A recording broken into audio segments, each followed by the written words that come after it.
think we're live. All right. So this is the first time I've done a live stream before, so any issues, we're gonna put that aside for now. Um, well, hello and welcome to Film Thoughts with Nathanael Molnár. I am your aforementioned host, Nathanael Molnár, and this is the laid-back, casual show where we're just talking about whatever's on my mind in the world of movie and movie news. I'm very excited to be doing this live. Like I said, this is the first time we've ever done Film Thoughts or any of the shows here on the Movie Paradise Live. So there may be some technical issues. If there are, I apologize. We have a live chat board going right now. So if there are any issues, let me know and put it into the chat board just to let me know, hey, maybe the mic's not working or whatever the case may be. And there might be some background noise. I apologize if there is. I can't really control it. It just might happen. So let's get on with it anyways. Today was a big day for movie fans because we have going for us, and I can be done with this. I don't really need this earpiece. Today was a big day because we had the official nominations revealed for the 2019 Academy Awards. This is something we've been waiting for. We've had a ton of award shows thus far. We've had the BAFTAs. We had, I think we had the SAG Awards, or maybe we just had the nominations for that. I can't remember.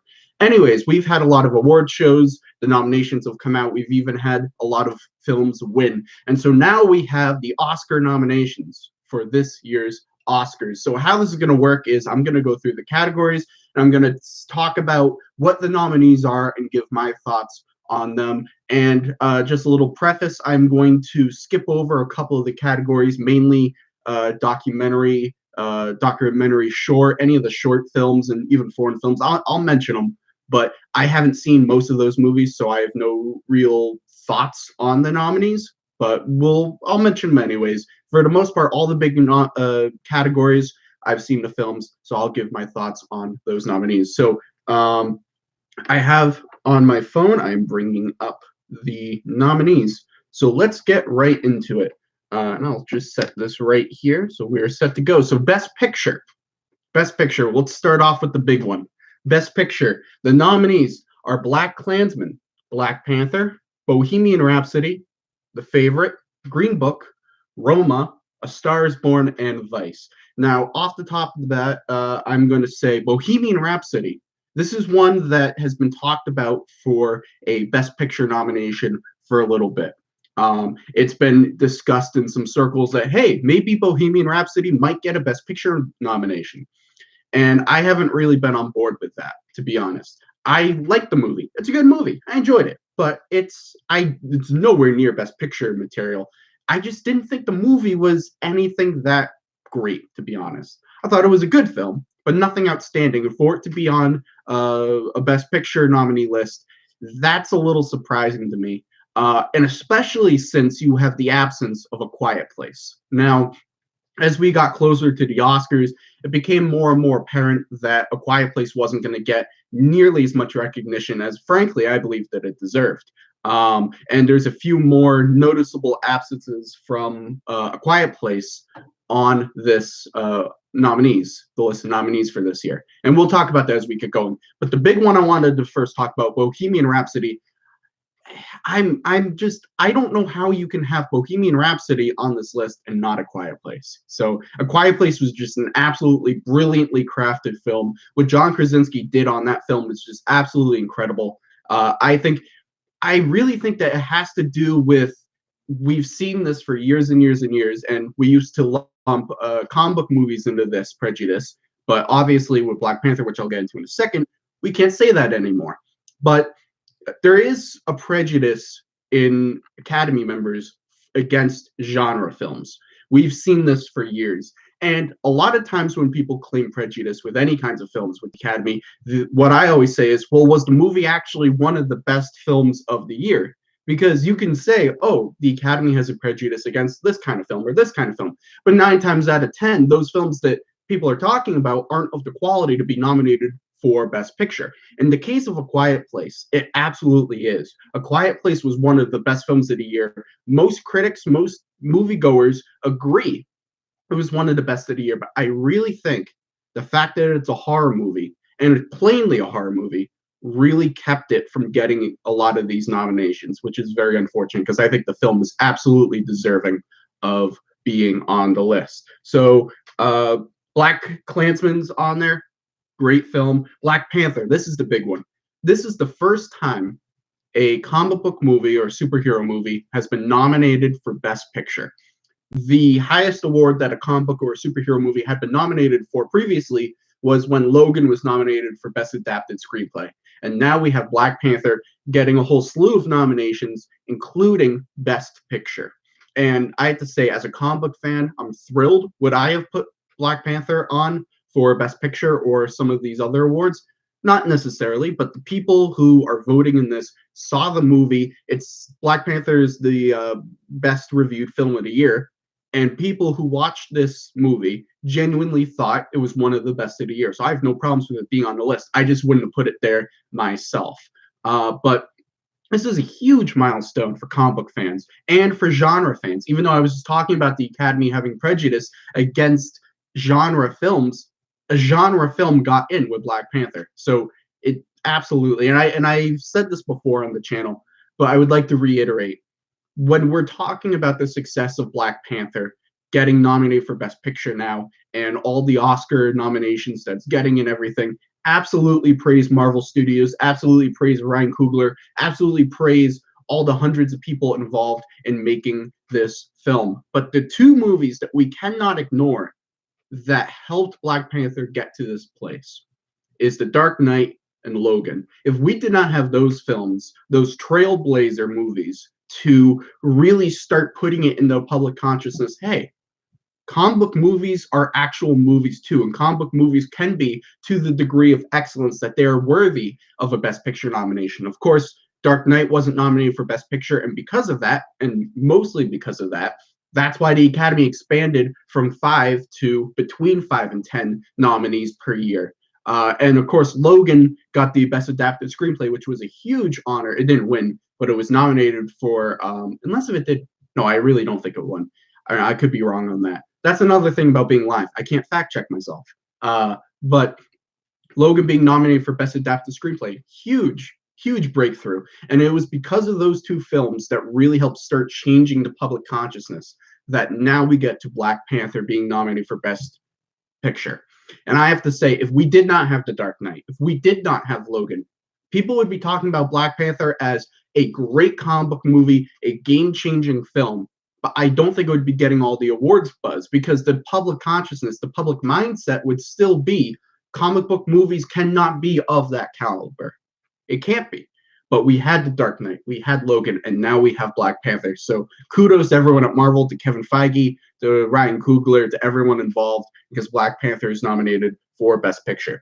And I will say, I'm so happy to see A Star is Born in there. It's been getting kind of left off a few lists, and I will talk about my biggest snub of the awards season a little bit later, revolving around A Star is Born, but happy to see it in there.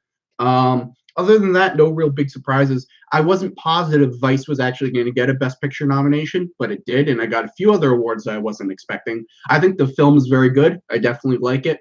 I wouldn't have put it in there myself, but unlike Bohemian Rhapsody, I don't see like, oh, there's no like I. It's not as if there's no possible way in my head that the movie could have been nominated. Vice got in there. Now moving on to Best Director.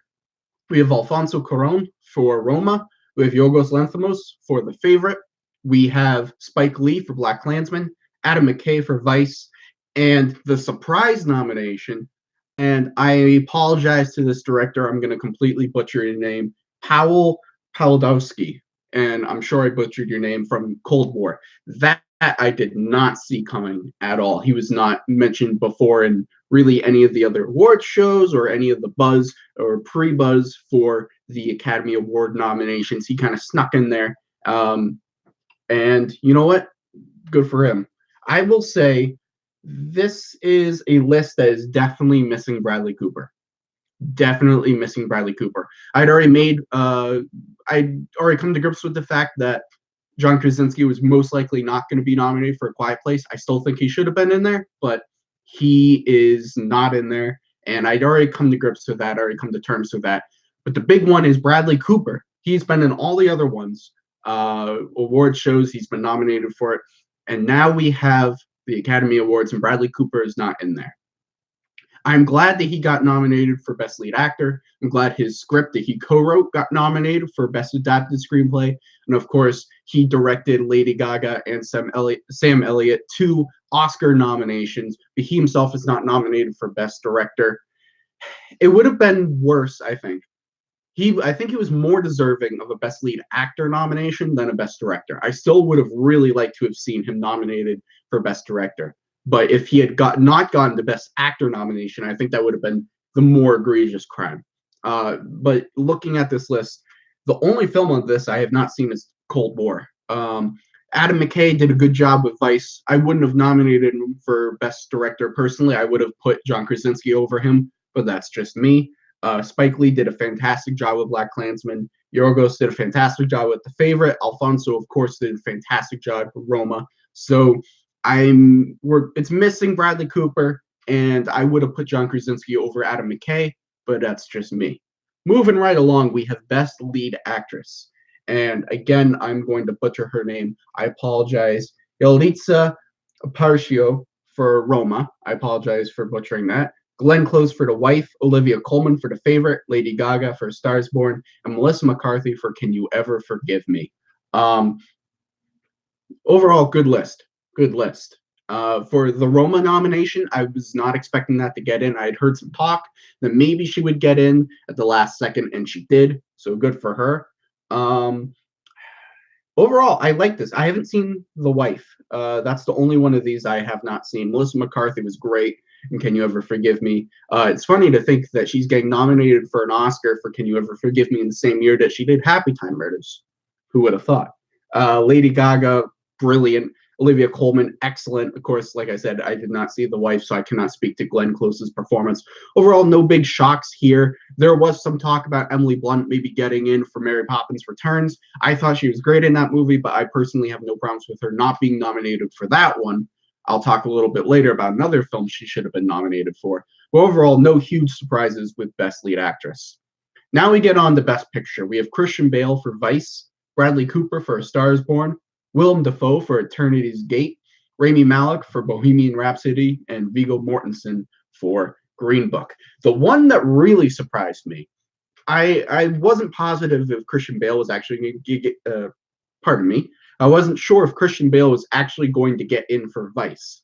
But he did. That's not a huge surprise. The one that really surprises me is Willem Dafoe for Eternity's Gate. We had heard he'd been nominated for some other award shows. His name has been thrown around a little bit, but it really seemed like John David Washington from BlacKkKlansman was going to be nominated. And it looked like either him, if he wasn't going to be in there, that maybe Willem Dafoe could take his spot, but it looked like it was leaning more towards John David Washington. But no, Willem Dafoe gets in there. I have not seen At Eternity's Gate. That's the only film on this list that I have not seen myself, but I've heard nothing but excellent things about Willem Dafoe, and I definitely want to check out this film now that he is nominated. Overall, I'm happy with these nominees. I've been vocal again, going off of my thinking that Bohemian Rhapsody was good, nothing excellent. Rami Malek is very good in the movie. I would not have nominated him for Best Lead Actor. That's just me. But unlike the Best Picture nomination, I really have no problems with Malek getting the nomination. So let's move on to Best Supporting Actress. We have Amy Adams for Vice, Marina de Treveria for Roma, Regina King for If Beale Street Could Talk, Emma Stone for The Favorite, and Rachel Weisz for The Favorite. I wasn't positive if both Emma Stone and Rachel Weisz were going to get nominations for The Favorite, but they did. I thought they were both great in the film. I thought Emma Stone was the star of that movie, not in terms of the lead performance. The lead performance was obviously Olivia Colman, but in terms of who gave the best performance, I thought Emma Stone was the shining star of that film. Rachel Weisz, I thought, was really good. I would have been okay if she wasn't nominated for Best Supporting Actress, but she got the nomination. Good for her. This is the big one missing from this list is Emily Blunt for A Quiet Place. I think she absolutely deserved to be in here. Emily Blunt makes that movie work. It's her performance that grounds the film. You could say John Krasinski is great. Millicent Simmons is great. The rest of the supporting cast is great in the film, but it's really Emily Blunt that brings the humanity to that movie. It all centers around her. Personally, I would have nominated her for Best Lead Actress because I thought she was the leading performance in that film. But since they were only nominating the cast of A Quiet Place for supporting roles, I would have definitely have put her in for Best Supporting Actress. So that is one that I really wish could have been in there.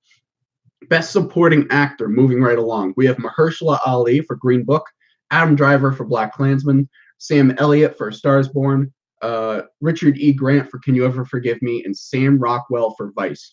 Now, here's one of the bigger upsets that not a lot of people were expecting. Sam Rockwell for Vice.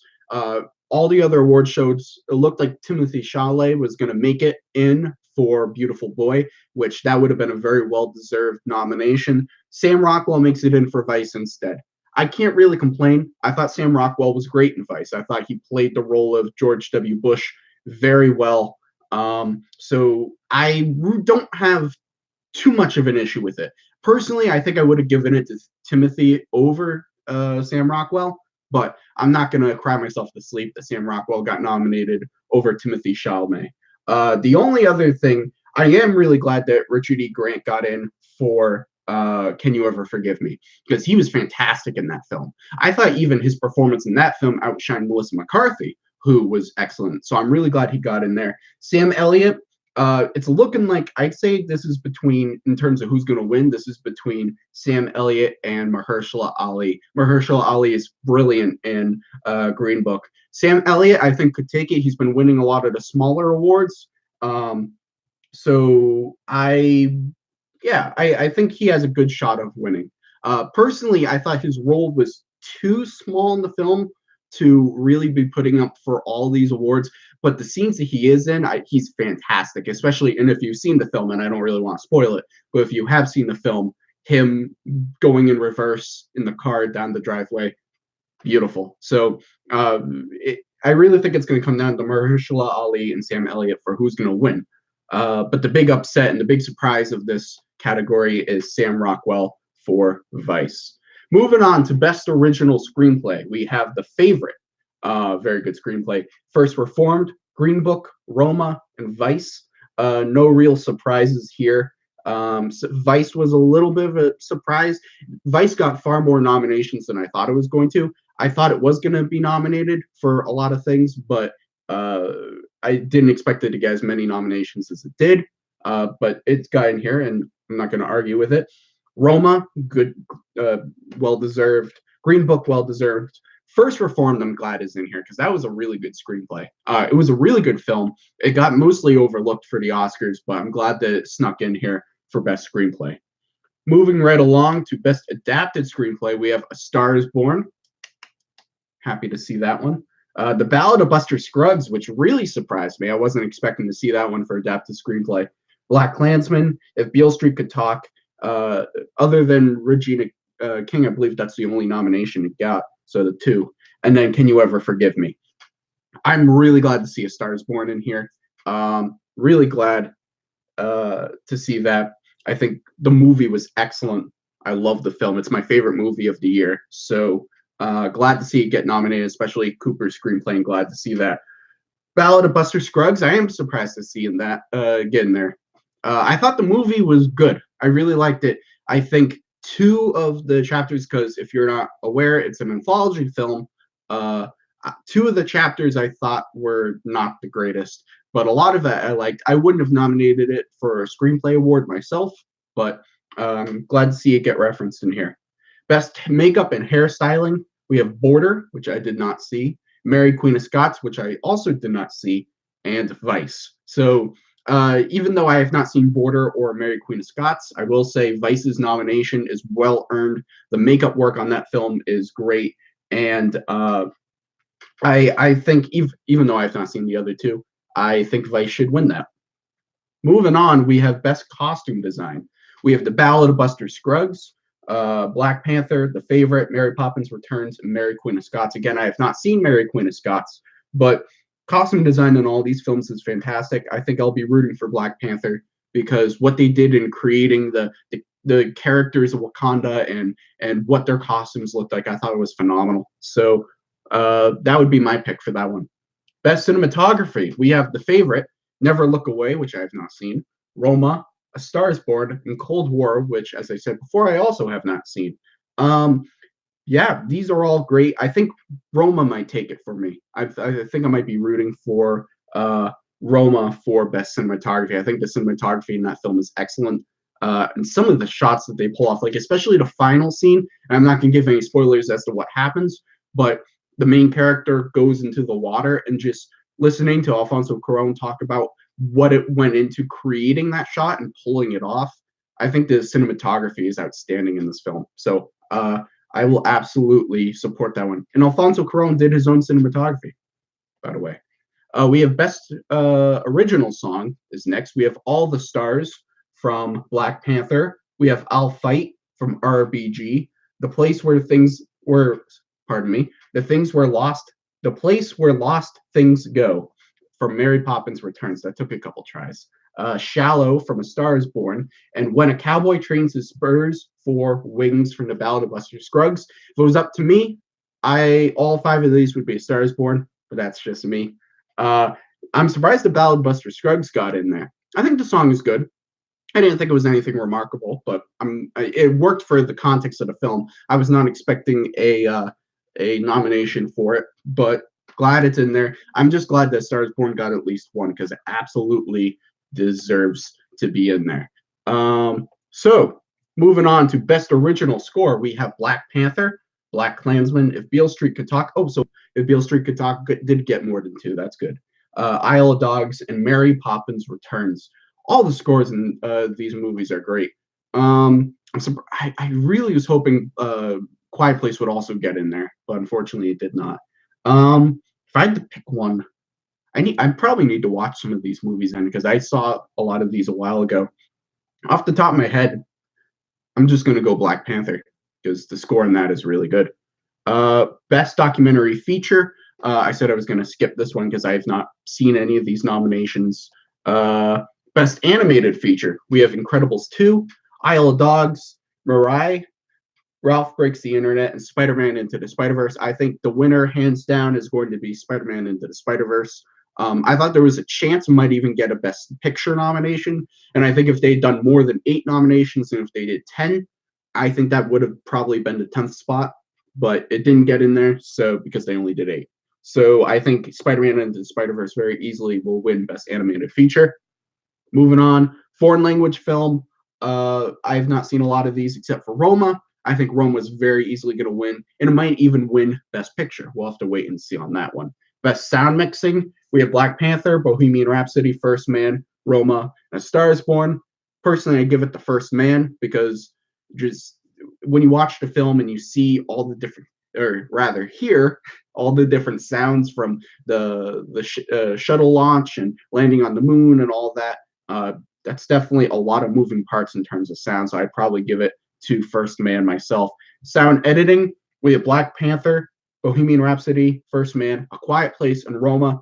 First nomination for A Quiet Place.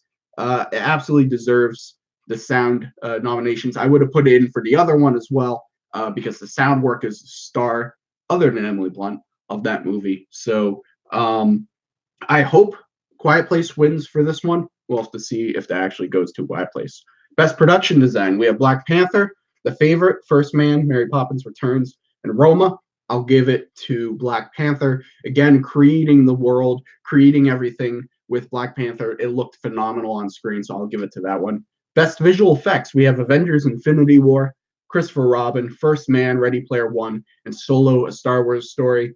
I'd say I'd give it either to Avengers Infinity War or Ready Player One. The worlds that they created, and especially for Infinity War, most of the movie is CGI. You have the characters are real, the actors, and then you just have like all green screen. Even a lot of the characters aren't even real, that they're motion capture and CGI. So I'd say the amount of special effects in Avengers Infinity War is incredible, and they're all quality effects. It's not like the CGI is shitty or anything like that. So I'd give it to Infinity War or Ready Player One. I'd be happy with either of those.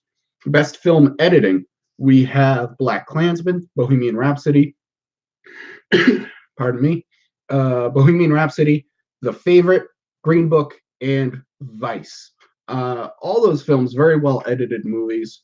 I'd probably give it to Vice had really good editing because it was using a lot of other footage in coordination with all the footage that they shot for the actual film. And I thought for the most part, it wasn't done as well as The Big Short, but I thought for the most part, they did a good job of blending the footage that they had shot for the film with all this additional footage, and it really helped serve the narrative of the film and help make the point that Adam McKay was trying to make. So I would not be shocked if that won for editing. I also think Green Book was a very well edited film that had very good pace to it, good rhythm. So I would give it to either of those. Animated short, I said I was going to skip. Live action short, I'll skip. Documentary short, I'll skip. And that concludes the nominations for the Academy Awards. So a couple big ones. Bradley Cooper's missing for Star is Born. Timothy Chalamet doesn't make it in, but Sam Rockwell does.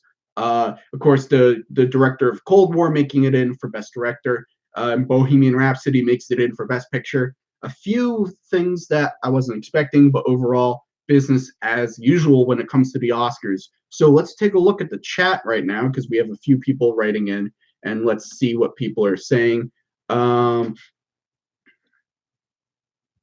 Sorry, Tom Brady, I don't know what you're referring to. Rob Giganta says Sam Elliott was barely in the movie.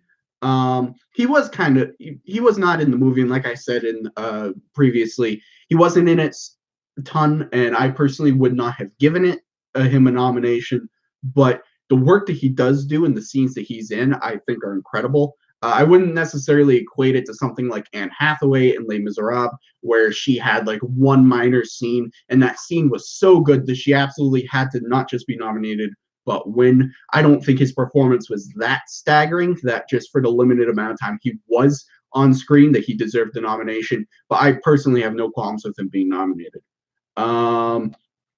Let's see. Rob Chiquinta also writes, I heard A Star is Born is a remake of 3 other movies. Is that true?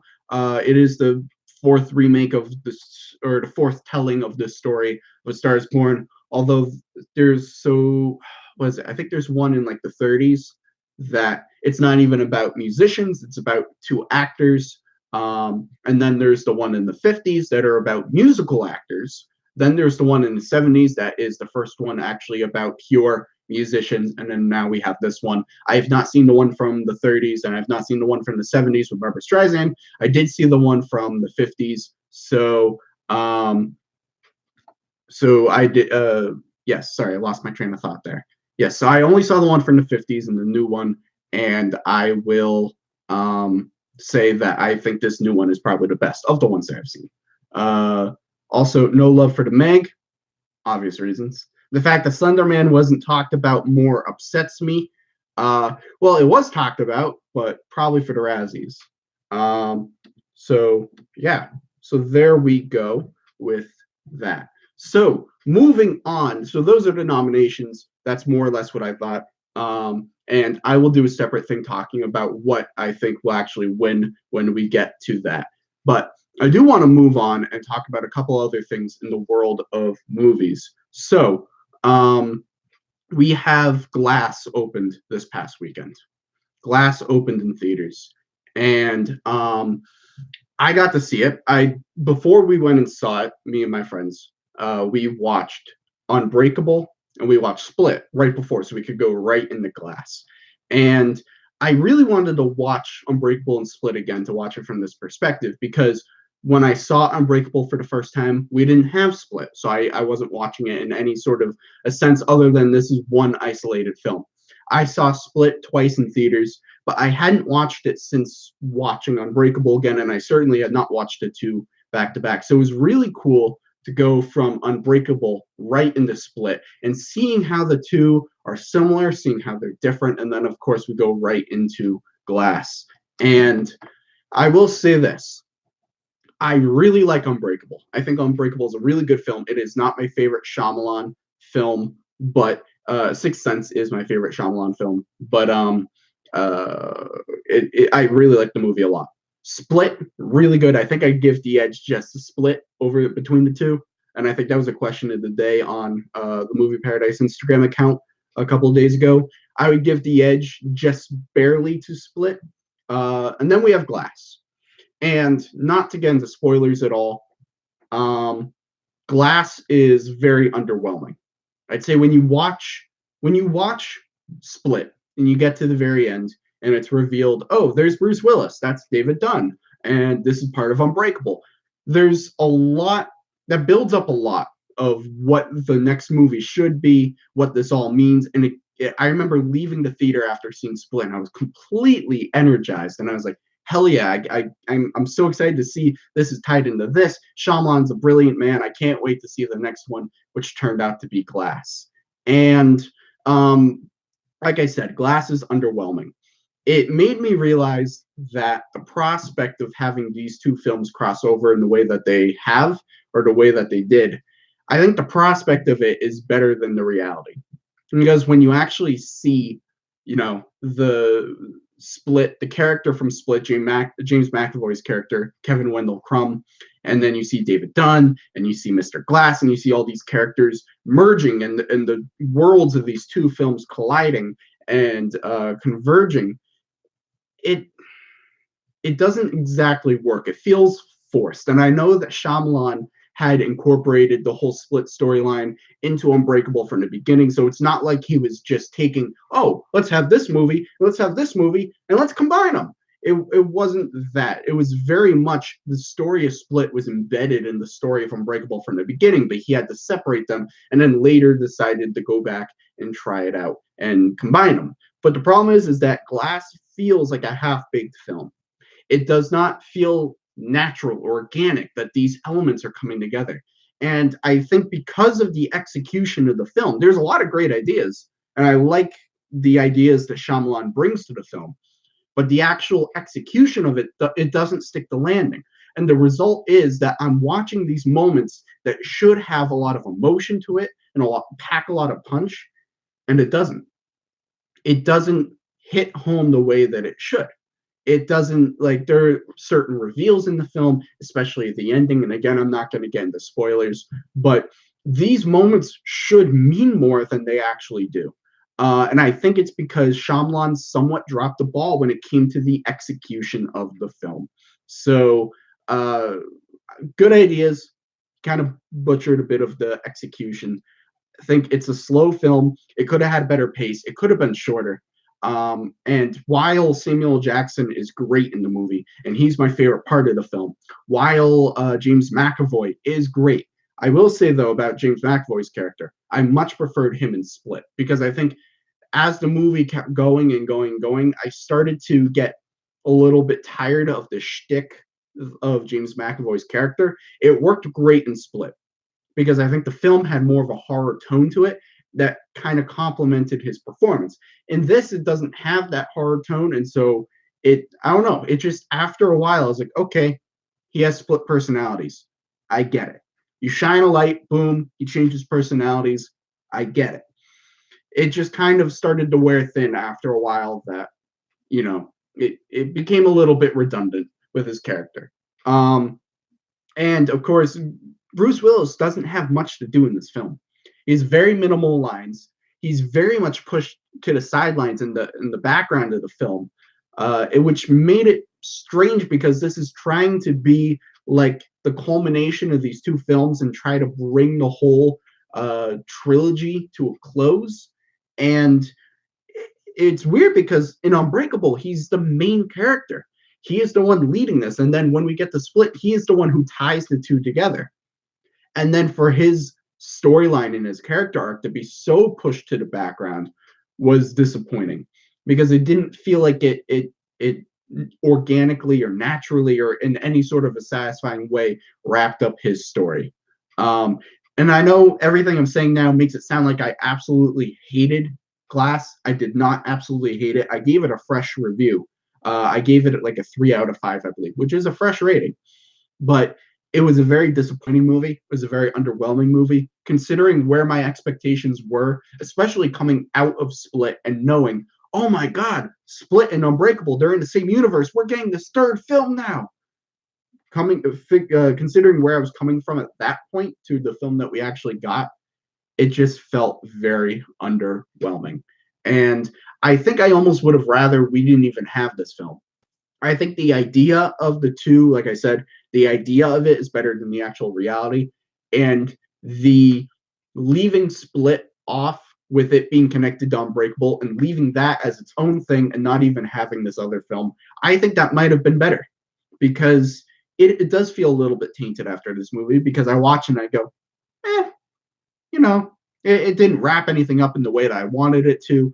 Pretty much the whole movie, up except for the end, is in the trailers, which is very unfortunate. And even the ending, I thought was, I liked the idea of it because I liked Shyamalan was going for something different. He was trying something new, but again, it comes down to the execution.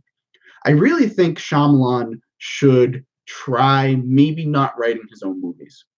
I think the guy excels as a filmmaker when it comes to some of these detail things, like when he focuses on color and framing and lighting and all these different things to help accent the story and accent the characters. He does a really good job of crafting his films. And I think the guy is a good director, but I think his biggest problem has always been his writing because he does not always do a good job with characters, with character growth and development and character arcs, story development. These are things that he struggles with. And I think if for maybe his next film or a film after, at some point, if he tried coming up with the story outline, had someone else wrote the script or write it, and then he directs it, I think we could get a far stronger film because the guy just he needs a little bit of work with some of his screenwriting things and elements of his screenwriting techniques. So I will say that I did if I had to say purely whether I liked or did not like Glass, I liked it. I had a lot of issues with it. I thought it was underwhelming. There's a lot of things that needed to be fixed. I wish Shyamalan had maybe taken another few years on it because he had all this time between Unbreakable and Split. He had 17 years between those films to really work on the story of Split and everything. And then he only took 2 years or less than that to write and develop Glass. I wish he'd taken a little bit more time to focus on Glass and really flesh out that story, flesh out those characters and whatnot. But overall, Glass was disappointing. Still give it a fresh rating, fresh review, but it was definitely a disappointing film. I almost wish we didn't even have it and we just had Unbreakable and Split. So we are at 37 minutes. I think that's probably a good time to cut it off. So for film thoughts going forward, I've liked doing it as a podcast.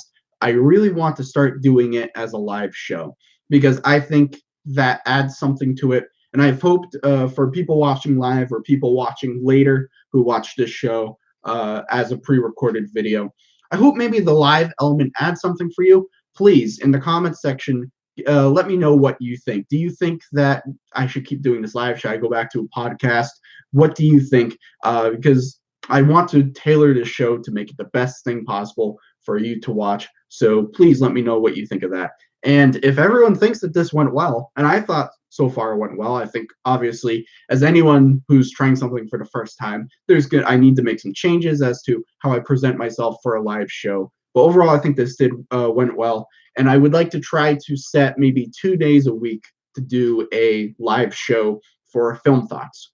I think having a live show and a semi-regular show twice a week, that's a good way for me to tackle all of the different news stories because a lot of things in the world of movie news drops. I see a lot of movies. I don't always have a chance to talk about everything that I would like to talk about. And having a show like this where I can just talk about whatever is on my mind, whatever pops up for the day, I really think that'd be a good way for me to get my thoughts out there. So for everyone watching live, for everyone watching this later, thanks for watching. Appreciate it. Leave me your thoughts in the comments section below. And what do you think? Do you agree with the nominations for the Academy Awards? Are you surprised by what I'm surprised by? Was there anything left out, like maybe A Quiet Place, that you think should have been in there that wasn't, or anything that is in there that you don't think should be in there? Leave your thoughts in the comment section below. Well, once again, I am Nathanael Molnár. Thank you for joining me for this live show.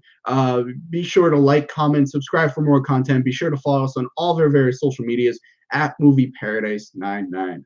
Thanks, everyone.